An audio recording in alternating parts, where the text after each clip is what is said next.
کائنات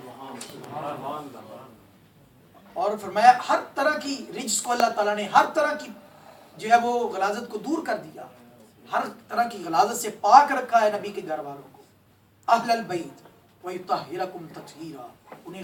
خوب صاف ستھرا کر دیا اور خوب طہارت سے نواز دیا. وَيُطَهِّرَكُمْ تَطْهِيرًا. اب یہ آیت مبارکہ تو ازواج مطہرات نبی کے گھر والوں کی شان میں نازل ہوئی. تو ایک صبح آقا علیہ السلام میں آپ نے چادر مبارک اوڑھی ہوئی تھی، اپنی کملی مبارک اوڑھی ہوئی تھی. اسی حال میں حضرت حسن آئے، امام حسن مجتبی رضی اللہ تعالیٰ عنہ آئے. تو آقا علیہ السلام نے انہیں اپنی کملی میں لے لیا، اپنی چادر میں لے لیا. پھر حضرت امام حسین رضی اللہ تعالیٰ عنہ آئے تو آقا علیہ السلام نے انہیں بھی اپنی کملی میں لے لیا. پھر حضرت سیدہ فاطمہ الزہرا رضی اللہ تعالیٰ عنہا آئیں، آپ نے انہیں بھی اپنی کملی میں اپنی چادر میں لے لیا. پھر حضرت سیدنا علی المرتضیٰ شیر خدا کرم اللہ وجہ الکریم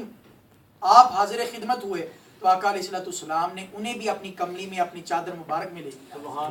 اب ذرا وہ خوبصورت منظر عالم تصور میں لائیں، یہ چاروں مقدس ہستیاں، چاروں مقدس نفوس آقا علیہ السلام کے دائیں بائیں آگے پیچھے جو ہے وہ چادر مبارک میں ہیں. اور پھر جب چادر مبارکی میں چاروں نفوس مقدسہ آ گئے تو آقا علیہ السلام نے یہ دعا کی، اللہم ہؤلاء اہل بیتی، کہ مولا یہ میری اہل بیت ہے، فاذہب عنہم الرجس وطہرہم تطہیرا، ان سے بھی ہر قسم کی رجس کو دور کر دے اور انہیں بھی خوب پاک صاف ستھرا اور اجلا کر دے، ایسی طہارت عطا کر دے کہ جو قابل رشک ہو. اللہ اکبر. تو یہ شان عطا کی گئی ان نفوس قدسیہ کو کہ اللہ تعالیٰ نے ان سے ہر قسم کی نجاست کو اور رجس کو دور کر دیا. تو میں عرض کر رہا تھا، اماں جی حضرت سیدہ عائشہ صدیقہ عتیقہ عفیفہ رضی اللہ تعالیٰ عنہا بیان کرتی ہیں کہ ایک مرتبہ حضرت سیدہ فاطمہ الزہرا رضی اللہ تعالیٰ عنہا آئیں تو کہتی ہیں کہ آپ کا چلنا ہو بہو اسی طرح تھا جس طرح حضور چلتے تھے. بس نبی کریم صلی اللہ علیہ وسلم جب بھی حضرت سیدہ فاطمہ الزہرا رضی اللہ تعالیٰ عنہا آتی تو آقا علیہ السلام ان کو مرحبا کہتے، ان کا استقبال کرتے، ویلکم کرتے انہیں اور اپنے ساتھ بٹھا لیتے. ایک مرتبہ ایسے ہوا کہ سیدہ فاطمہ الزہرا رضی اللہ تعالیٰ عنہا آئیں تو آقا علیہ السلام نے انہیں ویلکم کیا، ٹھیک ہے. اور بلکہ دوسری حدیثوں میں یہ الفاظ موجود ہیں باقاعدہ کہ آقا علیہ السلام کھڑے ہو جاتے اپنی بیٹی کے لیے، محبت میں شفقت کے لیے، شفقت کے طور پر کھڑے ہو جاتے اور آپ کی طرف چل کر جاتے اور پھر انہیں جو ہے وہ ساتھ لا کر اپنے ساتھ بٹھاتے. اور بعض اوقات آقا علیہ السلام حضرت سیدہ فاطمہ الزہرا رضی اللہ تعالیٰ عنہا کو بوسہ بھی دیتے پیار سے، محبت سے. تو یہ اس قدر اپنی اس سے پتہ چلا کہ بیٹی کو بوسہ دینا یہ آقا علیہ السلام کی سنت ہے. اس قدر پیار اور محبت اور اپنے ساتھ بٹھا لیتے. تو ایک مرتبہ حضرت سیدہ فاطمہ الزہرا رضی اللہ تعالیٰ عنہ کو ساتھ بٹھایا تو آقا علیہ السلام نے چپکے سے آپ کے کان میں ایک بات کہی، سیدہ فاطمہ الزہرا رضی اللہ تعالیٰ عنہ کے کان میں ایک بات کہی. جیسے وہ بات سنی تو آپ نے رونا شروع کر دیا. سیدہ فاطمہ الزہرا رضی اللہ تعالیٰ عنہ نے رونا شروع کر دیا. پھر تھوڑی دیر بعد پھر آقا علیہ السلام نے ایک اور بات کہی چپکے سے. تو سیدہ فاطمہ الزہرا خاتون جنت، سیدہ کائنات، جنتی خواتین کی سردار اور کائنات کی تمام خواتین کی سردار، سیدۃ نساء اہل الجنہ، آپ ہنسنے لگی، مسکرانے لگی، خوش ہو گئی. تو یہ اس حدیث کی راویہ اماں جی سیدہ عائشہ صدیقہ عتیقہ رضی اللہ تعالیٰ عنہا ہے. وہ کہتی میں نے پوچھا کہ فاطمہ کیا کہا تھا آقا علیہ السلام نے، نبی کریم صلی اللہ علیہ وسلم نے کیا کہا؟ پہلے بات کی تو تم رونا شروع کر دیا اور بعد میں تم نے مسکرانا شروع کر دیا، ہنسنا شروع کر دیا. تو آپ نے فرمایا کہ میں آقا علیہ السلام کے راز کو افشا نہیں کر سکتی، میں آقا علیہ السلام کے راز کو افشا نہیں کر سکتی. حتیٰ قبض النبی صلی اللہ علیہ وسلم، حتیٰ کہ جب نبی کریم صلی اللہ علیہ وسلم کا وصال مبارک ہوا، نبی کریم صلی اللہ علیہ وسلم کا وصال مبارک ہوا، اس کے بعد پھر اماں جی حضرت سیدہ عائشہ صدیقہ رضی اللہ تعالیٰ عنہ بیان کرتی پھر میں نے دوبارہ پوچھا کہ فاطمہ اب تو بتا دو کہ اس دن وہ کیا واقعہ ہوا تھا، کیا ماجرا ہوا تھا کہ نبی کریم صلی اللہ علیہ وسلم نے پہلے تمہارے کان میں بات کہی تو تم نے رونا شروع کر دیا اور پھر بعد میں پھر ایک بات کہی اور تم نے مسکرانا اور ہنسنا شروع کر دیا اور خوش ہو گئی. اس دن پھر سیدہ فاطمہ الزہرا رضی اللہ تعالیٰ عنہ نے بیان کیا میں پہلے آقا علیہ السلام نے یہ بات کہی کہ پہلے ہر سال جبریل امین علیہ السلام آتے تھے اور میرے ساتھ رمضان مبارک میں، یعنی یہ رمضان مبارک کا واقعہ ہے، تو رمضان مبارک میں میرے ساتھ جو ہے وہ قرآن مجید کا دور کیا کرتے تھے، قرآن مجید کا دور کیا کرتے تھے۔ ہر سال ایک مرتبہ جو ہے وہ رمضان مبارک میں قرآن مجید کا دور کیا کرتے تھے، اور اس سال جبریل امین علیہ السلام نے ایک مرتبہ نہیں بلکہ 2 مرتبہ قرآن مجید کا دور کیا ہے۔ اس سال 2 مرتبہ قرآن مجید کا دور کیا ہے، اور مجھے یقین ہے کہ اب میرا جو ہے وہ وصال کا وقت قریب آ چکا ہے، وصال کا وقت قریب آ چکا ہے، یعنی حضور نے اپنی وصال کی خبر دی کہ اے فاطمہ اب میرے وصال کا وقت قریب آ چکا ہے، میرے رب کے ساتھ ملاقات کا، رب کے پاس جانے کا وقت قریب آ چکا ہے۔ تو میں رونے لگی اس غم میں، اور پھر تھوڑی دیر بعد دوبارہ آقا علیہ السلام نے میرے کان میں یہ بات کہی کہ اے فاطمہ روتی کیوں ہے؟ میرے گھر والوں میں سب سے پہلے تو ہی ہے جو میرے ساتھ آ کر مجھے ملے، سب سے پہلے تو ہی آ کر مجھے ملے۔ اور میں کہتے جب یہ میں نے خبر سنی تو پھر میں مسکرا پڑا، اور آقا علیہ السلام نے فرمایا فاطمہ کیا تو اس بات پر راضی نہیں کہ رب نے تجھے جنتی تمام خواتین کا سردار بنا دیا ہے، اور کائنات کی تمام عالم کی تمام خواتین کا تجھے سردار بنایا اور جنتی خواتین کا سردار بنایا، کیا اس بات پر تو راضی نہیں ہے؟ تو سیدہ فاطمہ الزہرا رضی اللہ تعالی عنہا مسکرانے لگی۔ اب ذرا اس حدیث میں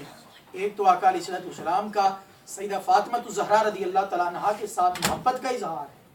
اور دوسری ہمیں جو بات معلوم ہوئی کہ آقا علیہ السلام کو اپنے وصال سے پہلے ہی اپنے وصال کی خبر ہے، اور حضور اپنے وصال کی خبر عطا فرما رہے ہیں، اور یہ بھی علم غیب ہے، یہ بھی علم غیب ہے، غیب کا علم ہے کہ ابھی آپ کا وصال رمضان مبارک میں آپ نے خبر دی، اور ربیع الاول شریف میں آپ کا جو ہے وصال مبارک ہوا، اور پھر آقا علیہ السلام نے دوسری غیب کی خبر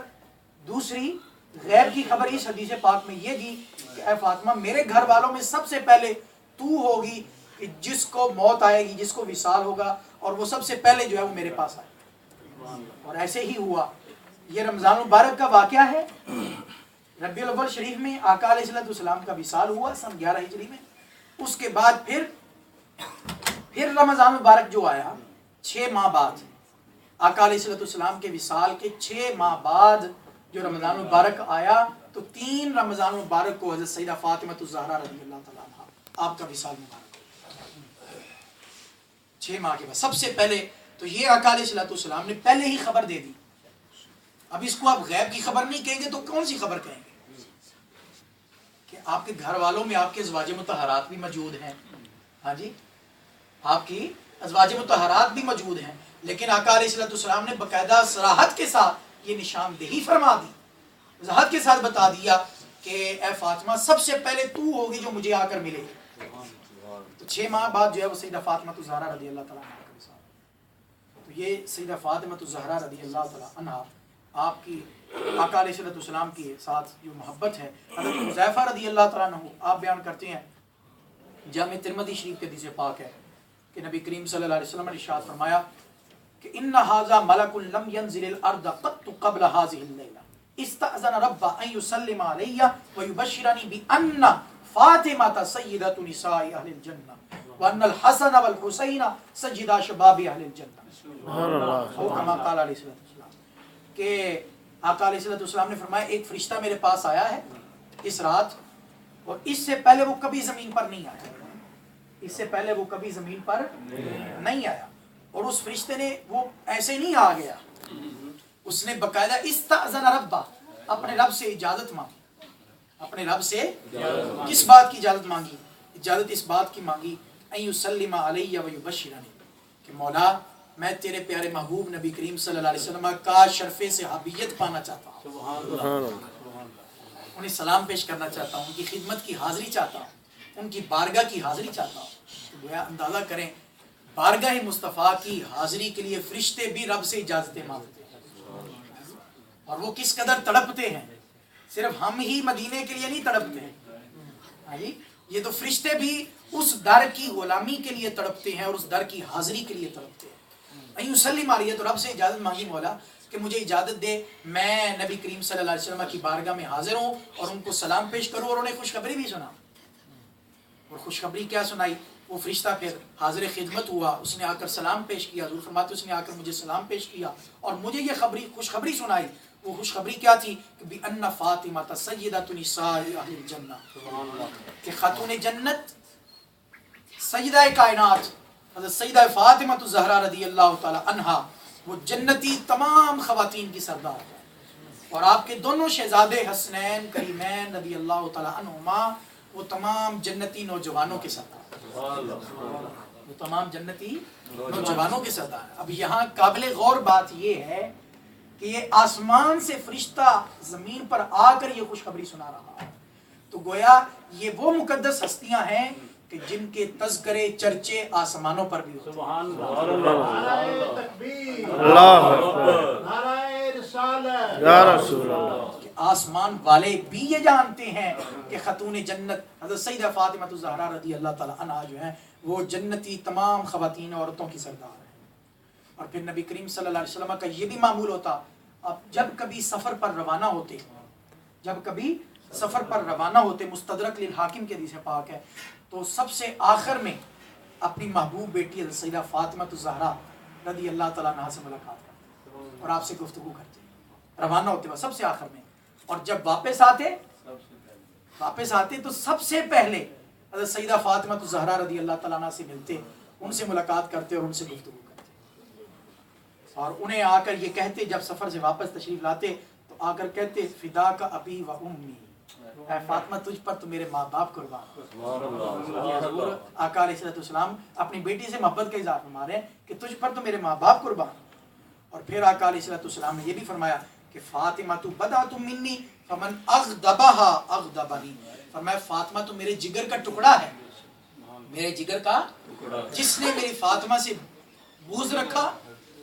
جس نے اس کو ناراض کیا اس نے اللہ کو ناراض کیا، مجھے ناراض کیا، جس نے مجھے ناراض کیا اس نے اللہ کو ناراض کیا۔ اور پھر اب ہم آپ کی تعلیمات کی بھی بات کر لیں۔ حضرت سیدہ فاطمہ الزہرا رضی اللہ تعالیٰ عنہا آپ کے اسوہ سے بڑھ کر یاد رکھیں، آج ہمارے معاشرے میں خواتین، عورتیں، انہوں نے اپنے مزاج کے مطابق طرز زندگی بنا رکھا ہے، اور اپنے مزاج کے مطابق جس میں بہتری سمجھتے ہیں اسی رواج کو، اسی رسم کو اپنا لیتے ہیں۔ لیکن یہ بات یاد رکھیں، دنیا کی کوئی بھی عورت ہو، اس کے لیے عزت، رفت، عظمت، بلندی اتنی دیر تک حاصل نہیں ہو سکتی جب تک وہ خاتون جنت حضرت سیدہ فاطمہ الزہرا رضی اللہ تعالی عنہا کے اسوہ نور کو نہیں اپنائیں گے، آپ کے سیرت طیبہ کو نہیں اپنائیں گے، آپ کی حیات طیبہ کو نہیں اپنائیں گے۔ اور پھر سیدہ فاطمہ الزہرا رضی اللہ تعالی عنہا کی یہ خاص خصوصیت ہے کہ آپ نے اپنے بچپن میں ہی وہ زمانہ پایا کہ جس میں جو ہے وہ کفار کی طرف سے شدید مشکلات کا سامنا تھا۔ سن 35 ہجری میں سن آقا علیہ السلام کی 35 سال عمر تھی، اس وقت آپ کی ولادت ہوئی، اعلان نبوت سے 5 سال پہلے 35 سال کی عمر میں۔ اب اس کے بعد پھر اعلان نبوت کا وقت آیا، پھر اس کے بعد مختلف مصائب کا سامنا کرنا پڑا، کافروں کی طرف سے، مشرکین مکہ کی طرف سے طرح طرح کی اذیتیں، پھر شیب ابی طالب میں 3 سال کا وہ معصور ہونا، پھر وہ عام الحزن کا آنا کہ جس سال آقا علیہ السلام جس کو عام الحزن غم کا سال قرار دیا جاتا ہے، وہ سال کہ جس سال میں ابو طالب اور آپ کی جو ہے وہ حضرت سیدہ خدیجہ الکبریٰ ام المؤمنین رضی اللہ تعالی عنہا آپ کا وصال ہوا، تو اس کو عام الحزن کا سال قرار دیا ہے۔ تو یہ ساری مشقتیں آپ نے اپنی آنکھوں سے اپنے نو عمری میں دیکھی، بچپن میں دیکھی، اور ساری مشقتوں کو، ریاضتوں کو جو وہ برداشت کیا، اور آقا علیہ السلام کی تربیت کا فیض پایا، تربیت کا فیض پایا، حضور کی تربیت میں